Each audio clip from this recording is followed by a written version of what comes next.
All right, our last discussion board talks about the equivalence theory by Simonson.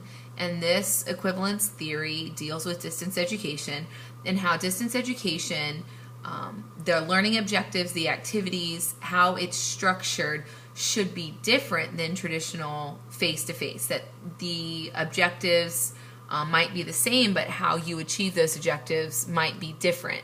So they're equivalent in the sense that they're measuring an outcome, the same outcome. However, the way that they do it might be different. For example, it would be very difficult to require students to participate in an online environment in the same manner that you would expect a face-to-face class to participate in class.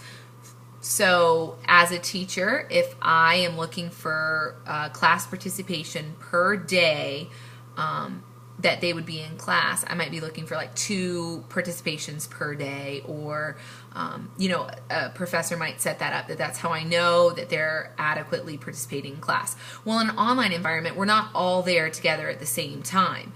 So to keep a tally mark of every time that they're online trying to participate, or having them make a comment on every single discussion board just for the sake of saying that they participated, would probably be very overwhelming for the professor and for the student. The professor doesn't want to read "good job, fantastic, I like your comment, I don't like your comment" 30 times, or however many students they have. And in a traditional setting, you wouldn't have somebody making a comment after every single person anyways, but so participation is a requirement in both environments, but how students participate and how they get credit for participation is different.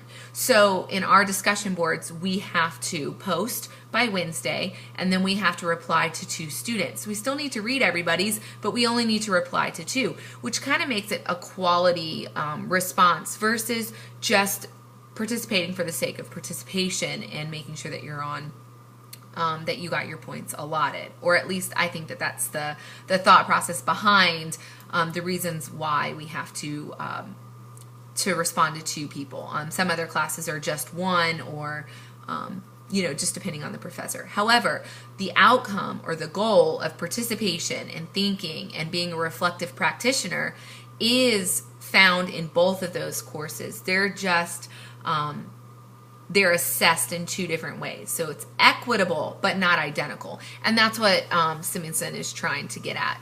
I think that how this looks in the K-12 is a lot of times we want to look at something and make sure that if you're wanting an A in one class, like a variable A, not the grade little a, then it has to be exactly the same in an online environment. And that's how we know that they're reliable sources of learning, and they're valid because they're identical. What you get in the traditional setting is what you get in an online environment. But it's just not realistic, nor is it I would think a fair way to assess online learning. The whole reason behind distance education is, or one of the reasons is, we can learn from any place at any time without the confines of having to go on campus and sit in a classroom. So I think that the equitable theory kind of relieves some pressure from the K through 12 and the university professors, that they don't have to design a course that is exactly the same as a traditional setting. It should look different. These are 2 different mediums to getting students to learn information and material. We can both come out of both of these types of environments with the learning objectives met, just in a different way that's still equitable.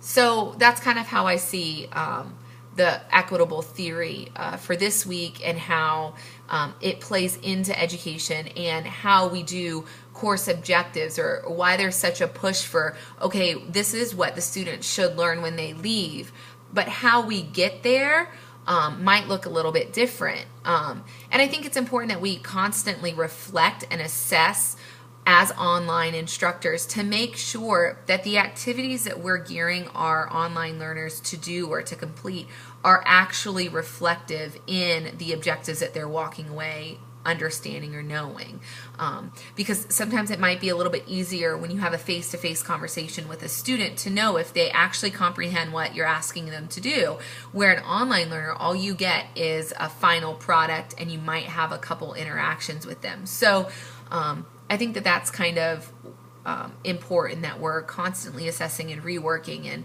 okay, that didn't work, okay, let's try a different way of assessing this objective because that didn't work. One thing that I found online, and it's not that fantastic, but there's a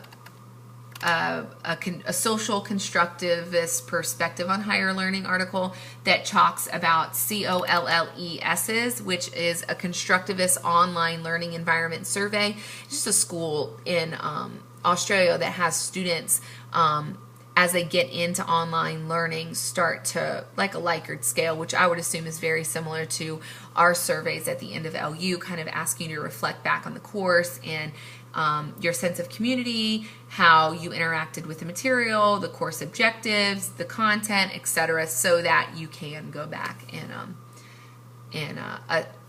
check to see if the objectives were met, how the students were feeling, and you can either adjust for the next semester or keep something the same.